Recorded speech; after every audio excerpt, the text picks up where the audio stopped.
Well, hey everyone, we are back on this Monday, March the 9th, for the 17th edition, if you will, of these 40 days looking unto Jesus. And I hope you have been as blessed as I have been in going through these. Today, we are looking in John chapter 8, verse 58, but I think that we need to get a better context. Let me read to you the main verse, and then I want to read to you the context. So we're looking today at Jesus as the I am. It says in John chapter 8, verse 58, Jesus said unto them, Most assuredly I say to you, before Abraham was, I am. This whole context here, and I want to encourage you to read the whole context, read all of chapter 8 really, but especially from verse 31 to 59. We're not going to read all of that, but I do want to go up some verses, and I want to read to you from verse 52.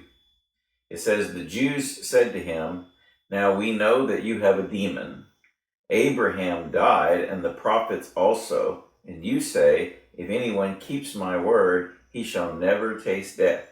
Now, in this context, Jesus is having a conversation with religious leaders, and they're basically accusing him of saying false things and even blasphemy. And as we'll see here, they even wanted to kill him. Verse 53, it says, Surely you are not greater than our father Abraham, who died. The prophets died too. Notice what they ask him here. Whom do you make yourself out to be? Oh, wow. What a question. And that's exactly what he's wanting to express to them, who he really is. And verse 54, Jesus answered and said, If I glorify myself, my glory is nothing. It is my Father who glorifies me, of whom you say he is our God. And you have not come to know him, but I know him. Notice his language. I know him. And if I say I do not know him, then I will be a liar like you, but I do know him and keep his word. Your father Abraham rejoiced to see my day, and he saw it and was glad.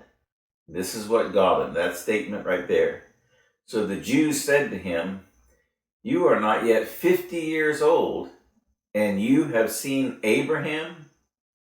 And Jesus said to them, Truly, truly, I say to you, before Abraham was, I am. And the next verse says that they picked up stones to throw at him, but Jesus hid himself and went out of the temple. They picked up stones to kill him because they knew exactly what he was expressing.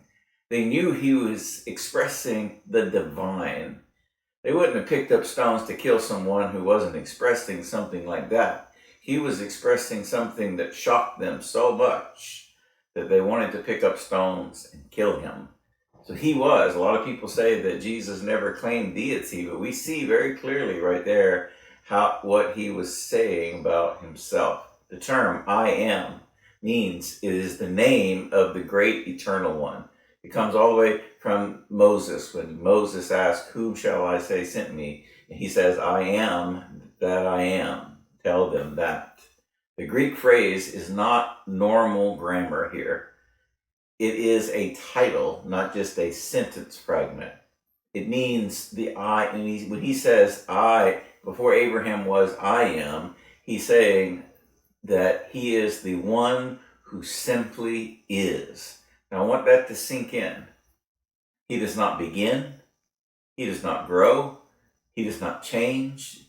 He does not depend. He does not become. He simply is. That's who God is. This statement fits the other I am declarations that we also find in John. There were several other times that he used this same statement when he said, I am the bread of life. I am the light of the world. I am the good shepherd. I am the resurrection and the life. I am the way, the truth, and the life. And I am the true vine. Each one of those echoes the divine name. Now I want you to catch this. Jesus is God who steps into time. Have you ever thought about it like that? When we read these scriptures like this one that we just read, there are moments that in scripture where the heavens seem to peel back a little bit and we get a glimpse of the blazing identity of Christ. And this is one of them. Jesus is standing in the temple courts and he's surrounded by religious leaders who pride themselves in being children of Abraham.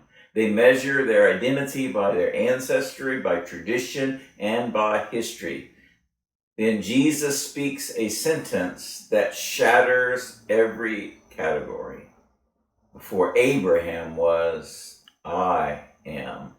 He does not say I was. He does not say I existed. He says I am. He used the eternal name of God. In that moment, Jesus is not reaching back to Abraham. He's reaching back to eternity.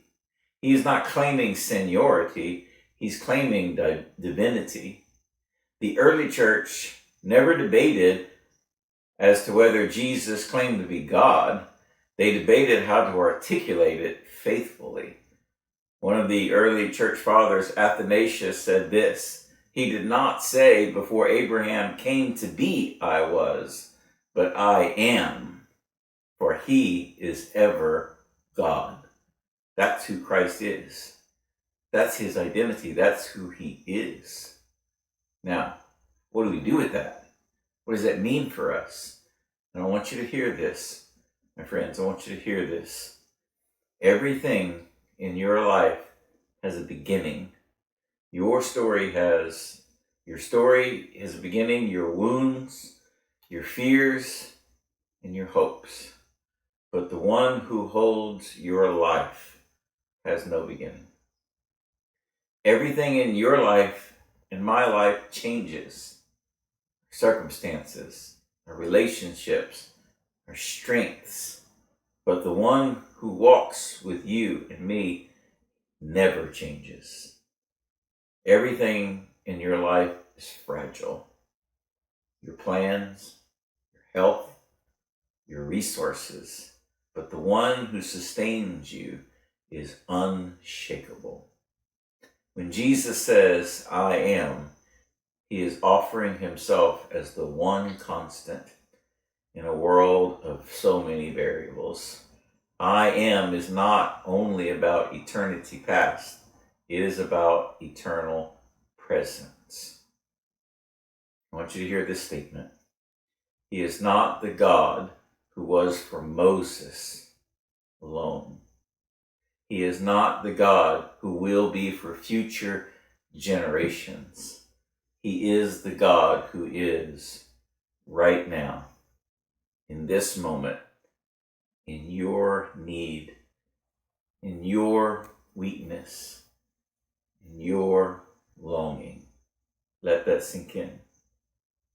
For you, let him be the I am who is present, not for the future, not just for the past, right now, for you, right now. Just as he was for Abraham, just as he was for Isaac and Jacob, just as he was for Moses, for you. For David, for you. For Peter, James, John, for you as well, right now. Wherever you are, he's already there. He's already there. Whatever you face, he is sufficient. And whatever you fear, he is greater. You can trust him. He is the I am, and he is for you. May the Lord bless you and keep you, make his face shine upon you, be gracious to you. May he turn his face towards you and give you peace. God bless you. We'll see you back tomorrow.